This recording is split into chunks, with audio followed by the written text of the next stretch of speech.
नमस्कार दोस्तों। आप सबने देख लिया होगा कि अभी आयोग की नोटिस आई है और दरअसल ये अभी 2-3 दिन पहले मीटिंग हुई थी, उसमें कुछ डिसीजन नहीं हो पाया था क्योंकि जटिल समस्याएं थी 2-3 बातों को लेकर के। फिर आज की मीटिंग में जो है ये अंततः निर्णय लिया गया है जो उन जटिलताओं को समाप्त कर सके। वो जटिलताएं आप जानते हैं कि एक तो त्योहार थे, छुट्टियां थी और उससे बड़ी जो समस्या इसमें ये जुड़ी थी कि बहुत सारे कैंडिडेट ऐसे थे जिनके पास कह सकते हैं कि तर्क नहीं बल्कि प्रूफ था कि उनके मार्क्स कट ऑफ से ज़्यादा हैं और उनके रिजल्ट नहीं आए हैं। तो ऐसे में पहले भी हम लोगों ने कहा कि सबसे आसान तरीका है वो है आयोग के माध्यम से। आयोग ने इस बात को सुना भी और आपको समय भी दिया है।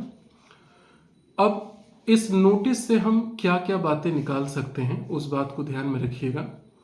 एक तो ये है कि आयोग इंटरव्यू जल्दी कराने के पूरे कह सकते हैं कि दिशा में है और इसका तर्क ये है कि अगर ऐसा नहीं होता कि तो इस तरह के जो निस्तारण है वो सामान्यतः 1 महीने 1.5 महीने 20-25 दिन ऐसे लिए जाते थे, लेकिन यहाँ पर सिर्फ आपको लगभग 7 दिन 8 दिन का टाइम दिया गया है कि इतने में आपको सभी ईमेल वगैरह भेजना है और इसमें आयोग इसका निस्तारण भी करेगा।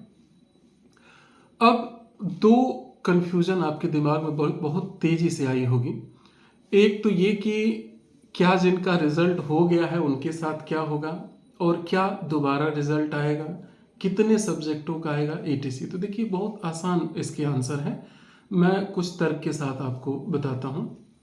सबसे पहले तो वो व्यक्ति निश्चिंत रहें जिनके रिजल्ट आ चुके हैं, उनका रिजल्ट किसी भी कीमत पर नहीं कैंसिल होगा। इसके कई सारे केसेस कई राज्यों के हाई कोर्ट में हैं। एक उदाहरण के तौर पे राजस्थान हाई कोर्ट का पीसीएस का 2016 का एक केस है जिसमें 12-14 हज़ार रिजल्ट आना था, रिजल्ट आ गया, फिर 2 प्रश्नों पर आपत्ति हुई, बाद में कोर्ट ने उन दोनों प्रश्नों को चेंज किया। उन 2 प्रश्नों से लगभग लगभग आप मान के चले कि फिर से 12,000 बच्चों का सिलेक्शन हुआ।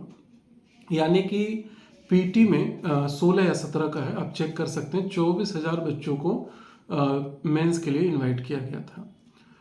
तो ये कई जगह हैं, ऐसे कई उदाहरण हैं जो मैं आपको दे सकता हूं कि जिनका रिजल्ट आ गया है उनका तो किसी भी कीमत पर नहीं हटेगा।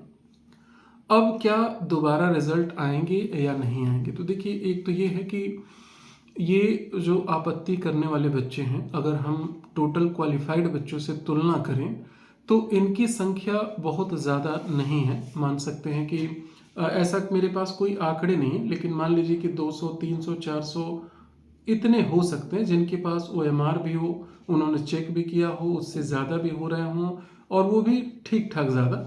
जैसे कि 1-2 क्वेश्चन शायद आयोग कह दे कि आंसर की चेंज वगैरह से हुआ है, हम लास्ट में आंसर की देंगे, इस तरह की बातें हो सकती हैं, लेकिन ज़्यादा वाले की संख्या कम होगी।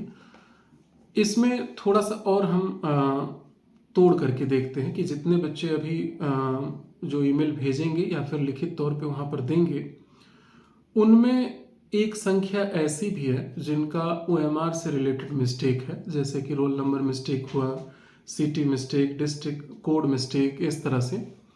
तो ऐसे पे आयोग उनको कंसीडर करता है या नहीं करता है, ये आयोग के उस पर जो है कह सकते हैं विवेक पे है, या कह सकते हैं जो उनका कोड कंडक्ट कहता है उसके अनुसार करेंगे। लेकिन मेरा मानना है कि अगर इस तरह का कुछ सिली मिस्टेक हो तो उन्हें कंसीडर करना चाहिए, अगर आयोग से हो सकता है तो, अगर उनके कोड कंडक्ट के अंतर्गत आ रहा हो तो। अब क्या दोबारा पूरा रिजल्ट आएगा, तो नहीं, ये आप मान के चलिए कि दोबारा पूरा रिजल्ट नहीं आएगा। कुछ खास विषय हैं गिने चुने, ये हो सकता है कि 3 या हो सकता है कि 3 से 6 के बीच में, किसी में बहुत कम है, किसी में थोड़े से ज़्यादा, उन विषयों में कुछ अतिरिक्त रिजल्ट आ सकता है। जैसे मान लीजिए कि किसी विषय में अगर 70 के आसपास रिजल्ट आए हैं तो 5-6 या हो सकता है अंडर 10 कुछ और रिजल्ट आ जाए, उन्हें भी इंटरव्यू देने का मौका मिले। ऐसा मतलब सभी का नहीं, कुछ में 1-2 बच्चों का हो जाए, किसी में ना हो, ज़्यादातर में हो सकता है कि ना हो ऐसा, लेकिन 2-4 सब्जेक्ट में ऐसा हो सकता है कुछ अतिरिक्त रिजल्ट आए। ये भी आयोग ने अपने इस नोटिस में क्लियर नहीं लिखा है ये बात कि हम जो है रिवाइज रिजल्ट देंगे या री रिजल्ट देंगे, कुछ अतिरिक्त को पास करेंगे। उन्होंने लिखा है कि हम निस्तारण करेंगे।